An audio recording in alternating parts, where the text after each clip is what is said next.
Today is the 23rd of December, and we will hear about the longest night. The cold have taken hold completely. The stars shone sharper than ever, as if the sky itself has drawn closer. The snow lay heavy and unfolding, yet beautiful, like a blanket woven from light and silence. Miss Sofie walked through the snow, her breath forming small clouds before her. Behind her came Wimse and Eddie the Glimt, silent. None of them dared disturb the night silence or the stillness. It was as if even the wind had frozen in place. Are we close? Whispered Wimse. Miss Sofie looked toward the mountains, where a faint glow shimmered like a heart buried under ice. We are in the long night now, she said softly. When it ends, everything begins again. They continued through the snow, each step sounding like a whisper.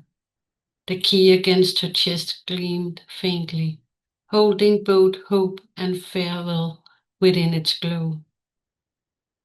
It's the last night, said Miss Sofie, before the light returns. Half hidden under her hat, Wimsey nodded solemnly.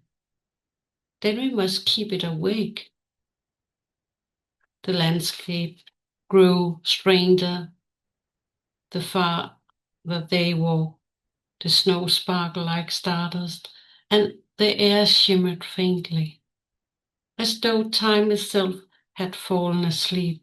From far away came a sound, low and deep, like a great clock striking its final notes before dawn. Do you hear that? Asked Eddie the Glimt quietly. Yes, said Miss Sofie.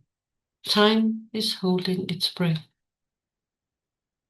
They reached the meadow where, the day before, the pile of ice had stood like a tower. The heart of Christmas still beat behind it slowly and steady, but now with a heavier rhythm, deeper, as if it were calling out. It's waiting for you, whispered Wimsey. Miss Sofie nodded. She placed her paw against the ice. It was cold. Yet beneath the chill she felt warm, a pulse fainting or fighting to be free. You can't open it yet, she said. The key will only work when day awakens. Wimsey sighed. Well, then we have to keep the night alive a little longer. They built a small fire in the snow, and the flames danced like tiny stars.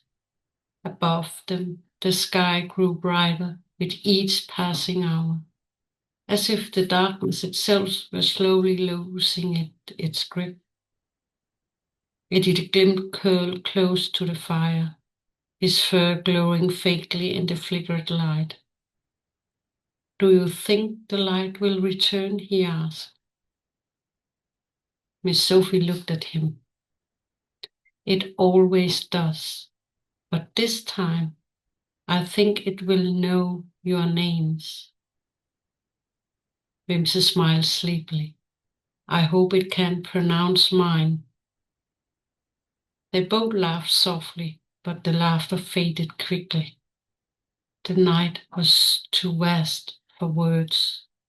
They sat close together as snow drifted around them like dust from stars.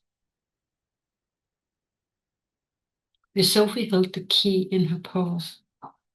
Its light was weaker now, but steady, like a heart refusing to give up.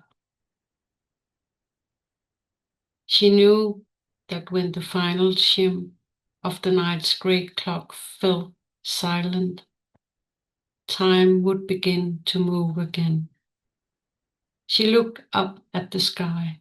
A single star fell, quietly, without burning out. Before the light falls, she whispered, and deep within the eyes the heart answered. One strong, clear beat, like a promise from the world itself. They waited in silence as the night drew one last breath. That was the end of the 23rd of December. And tomorrow it's Christmas. And then you will hear the last chapter. Has the light found its way? That's the question. If you dare to come back to hear it. Merry Christmas.